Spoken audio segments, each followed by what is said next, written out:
हाथ जोड़कर सभी देशवासियों को जय गुरुदेव। परम संत बाबा जय गुरुदेव ने 1952 से लेकर 2012 तक सभी देशवासियों को सत्संग सुनाया। सत्य का संग। सत्संग से क्या होता है? अगर किसी इंसान के समझ में सत्य का संग आ जाता है तो उसकी रहनी गहनी बदल जाती है, जिसे हम कहते हैं सत्संग। मतलब हम शरीर को निरोगी कर लेते हैं, मन को पवित्र कर लेते हैं, आत्मा को अजर और अमर कर लेते हैं। परम संत बाबा जय गुरुदेव ने किताब पत्रिकाओं के माध्यम से, प्रार्थनाओं के माध्यम से जीव आत्माओं को जगाने के लिए काफ़ी प्रयत्न किया। गांव-गांव, जिले-जिले दौरा किया मानव समाज के कल्याण के लिए। ये हमारे तुम्हारे लिए बहुत सुनहरा अवसर है। मनुष्य शरीर धारण करने के बाद इंसान को 3 कर्म करने चाहिए: सत्संग, सत्य का संग, सेवा। जो सत्य का संग करता हो उसकी सेवा, भजन अपनी आत्मा का, जो आत्मा और परमात्मा का मिलन होता है, जो मन और भगवान का मिलन होता है। परम संत बाबा जय गुरुदेव ने हजारों प्रार्थनाएं कहीं। प्रार्थनाओं का आधार था, प्रार्थना से अपार शक्ति मिलती है, प्रार्थना से अदृश्य शक्तियाँ बुलाई जा सकती हैं, प्रार्थना से बढ़कर संसार में कोई अन्य वस्तु नहीं। अगर एक आत्मा परमात्मा से प्रार्थना करती है, मन भगवान से प्रार्थना करता है और शरीर अपने गुरु से प्रार्थना करता है, तो दुनिया में क्या चीज़ नहीं मिल सकती। गुरु महाराज ने एक प्रार्थना बताई: सुनकर करुणा पुकार सद्गुरु आ जाना। आत्मा कह रही है परमात्मा से, सुनकर करुणा पुकार, मैं तुझे बार बार पुकार रहा हूँ, तू आ जाना। कैसे, कब आ जाना? जैसे इस शरीर में आ जाना, हमें अपने धाम ले जाने के लिए। मन कहता है कि मुझे मन को भगवान में मिलाना, आत्मा को परमात्मा में मिलाना। सुनकर करुणा पुकार सद्गुरु आ जाना।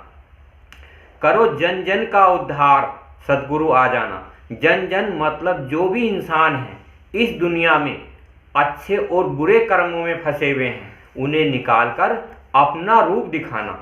जैसे शरीर शरीर का रूप देखता है, जैसे इंसान अपने गुरु का रूप देखता है, वो इंसान का होता है। पर अंतर्दृष्टि में जब जाता है, जब वो अपने मन का रूप देखता है तो भगवान का रूप देखता है। उसी प्रकार से जब आत्मा उस परमात्मा का भजन करती है तो वो अपना रूप देखती है। सच्चे सद्गुरु की यही पहचान है। भटक रहा हूँ मारा मारा, कोई नहीं है मेरा सहारा। आप इस संसार में देख लो, घर परिवार, माँ बहन, बहू बेटी, औरत दौलत, मान सम्मान, इज्जत बेइज्जती सब कुछ होती हैं, पर जब अंत समय आता है तो किसी का कोई नहीं होता। तो इस दुनिया में इंसान मारा मारा भटकता है, उसे पता नहीं होता वो मरने के बाद कहाँ जाएगा, मरने से पहले कहाँ था। तो सद्गुरु, संत, फकीर परमात्मा का रूप धारण करके इस संसार में आते हैं, पर हमें सच्चे महात्मा की निरख परख जरूर करनी चाहिए। नहीं तो भगवान जो 3 लोक का स्वामी है, उसने 4 खाने 84 योनियाँ बनाई हैं। जब आपको उसमें जाना पड़ेगा, परम संत बाबा जय गुरुदेव ने कहा, जन्मत मरत दुखी दुख होई, तो पीड़ाएं सहनी पड़ेंगी। तो निरख परख कर जरूर करनी चाहिए। संत सद्गुरु जो मनुष्य रूप धारण करके आए हैं, उनकी निरख परख करनी चाहिए। आत्माओं को ये अधिकार होता है। कर दो भव से पार सद्गुरु आ जाना। कौन कहता है भव से पार कर दो? आत्मा कहती है, उस गुरु से कहती है, उस परमात्मा से कहती है, उस भगवान से कहती है। तो आत्मा अलग पुकारती है, मन अलग पुकारता है, शरीर अलग पुकारता है, तो तीनों पुकारते हैं।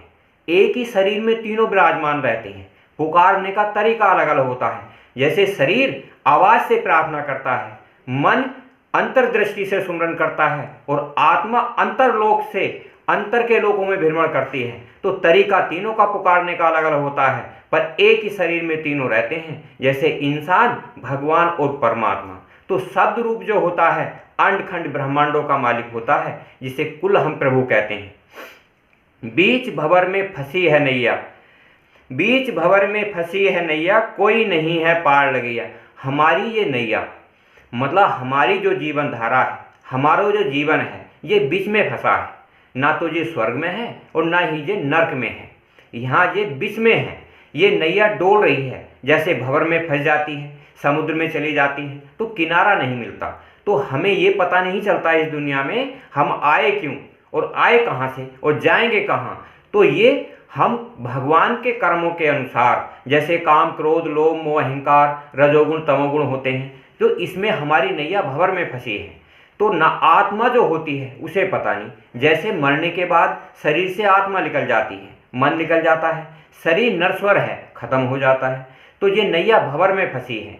कोई संत सदगुरु इस दुनिया में आता है जो सत्संग सुनाता है, सत्य का संग, फिर सेवा कराता है, जो सत्य पर चलते हैं उनकी सेवा, जो आत्मा का परमात्मा से मिलाप करा जाता है, तो उसे कहते हैं भजन। बिन दर्शन व्याकुल हैं अखियां, चैन न पाऊं सूनी है गलियां। बिन दर्शन, हमें इस संसार में शरीर को गुरु के दर्शनों की जरूरत होती है, मन को भगवान के दर्शनों की जरूरत होती है, आत्मा को परमात्मा के दर्शनों की जरूरत होती है। तीनों इंसानों की जरूरत पड़ती है। सच्चा गुरु वही होता है जो गुरु रूप में अपने शिष्य को सत्संग सुनाता है, अंतर्दृष्टि में भगवान से मिलाता है और अंतर्दृष्टि में परमात्मा से मिलाता है, जो साक्षात्कार होता है। जैसे इंसान से मिलता है, गुरु और शिष्य से मिलता है तो समाज भी देखता है, उसी प्रकार से अंतर्दृष्टि में मन भगवान के दर्शन करता है, साफ और स्पष्ट। जैसे इस संसार में तो कुछ गंदगी है भी, अंतर की दृष्टि में कोई गंदगी नहीं। परम संत बाबा जय गुरुदेव ने साफ और स्पष्ट बताया, ये स्थूल संसार है, काम क्रोध लोभ मोह अहंकार का, यानी कि जलवायु पृथ्वी अग्नि आकाश का। अंतर्दृष्टि में नूरी संसार है, प्रकाशवान संसार, सेम वैसा ही संसार अंतर में है। सच्चे गुरु की युक्ति से, नामदान से, युक्ति से वो अंतर में दिखाई देता है। गुरु का ज्ञान ध्यान अलबेला, जो सच्चा गुरु होता है उसका ज्ञान और ध्यान अलबेला होता है। ज्ञान कहते हैं जो सत्संगी होता है, सत्य की निरख परख करता है, ज्ञान होता है। जैसे एक एक शब्द के 100 अर्थ होते हैं, जो सत्संगी होता है उन्हें समझ लेता है। जो काम क्रोध लोभ मोह में फंसा रहता है वो अर्थ का अनर्थ करता रहता है। काम वही होते हैं पर फंसता रहता है।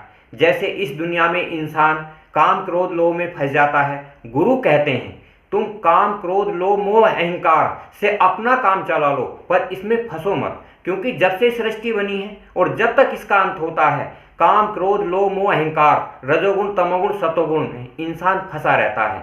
गुरु महाराज की अपरंपार दया होकर इस संसार में बाबा जय गुरुदेव हमारे तुम्हारे लिए आए। बाबा जी ने कहा परिवर्तन होगा, अवश्य होगा, इसे कोई रोक नहीं सकता। तो ऐसे समय में जीवात्माओं को बचाने के लिए 1 घंटा सुबह और 1 घंटा शाम साधन भजन करना चाहिए। जग के पालनहार सदगुरु आ जाना। जग के पालनहार मतलब जग का जो पालनहार है वो गुरु है।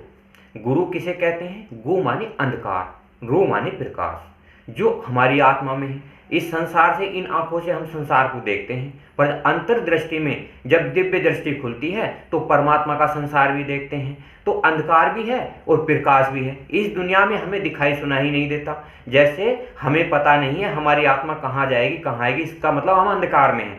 पर जब 2 आंखों से देखते हैं तो हमें गुरु महाराज दिखते हैं, संसार का कार्य दिखता है, तो हमारी ये आंख देख रही हैं। पर अंतर्दृष्टि से जो समृद्ध गुरु होता है, तीसरे नेत्र से, जिसे ज्ञान चक्षु कहते हैं, जिसे दिव्य दृष्टि कहते हैं, अंतर्दृष्टि में लोक परलोक अंड खंड ब्रह्मांड गुरु की युक्ति से आसानी से देखे जाते हैं। केवल 2.5 घंटे का समय देना होता है।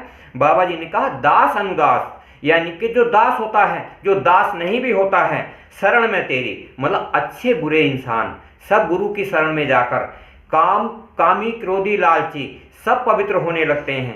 परम संत बाबा जय गुरुदेव ने कहा इंसान प्रारब्ध के कर्मों के अनुसार मनुष्य शरीर पाया है। ये कर्म जब तक खत्म नहीं होते, जब तक मनुष्य शरीर खत्म नहीं होता। पर गुरु महाराज की युक्ति और साधना के अनुसार आत्मा 4 खाने 84 से बच जाती है। कर्म कर्जे बराबर रहते हैं, ऊपर के लोकों में आत्मा बराबर आती जाती है। जैसे जैसे हम अच्छे कर्म करते चले जाते हैं तो क्रियामान कर्म, सूक्ष्म कर्म, ये सारे कर्म खत्म कर दिए जाते हैं। गुरु भक्ति में वो ताकत होती है। सुनकर करुणा पुकार सतगुरु आ जाना। यानी कि जो करुणा पुकार आत्मा परमात्मा से करती है, तो इस संसार में गुरु महाराज मनुष्य रूप धारण करके हमारे तुम्हारे बीच आ जाते हैं। जैसे परम संत बाबा जय गुरुदेव, जैसे कबीरदास, जैसे मोहम्मद साहब हमारी जीवात्माओं को कल्याण करने के लिए बड़ा प्रयत्न करते हैं। आत्माओं की मर्जी है, कहना माने या ना माने। महापुरुष कहते हैं अर्जी हमारी और मर्जी तुम्हारी। हाथ जोड़कर सभी देशवासियों को जय गुरुदेव।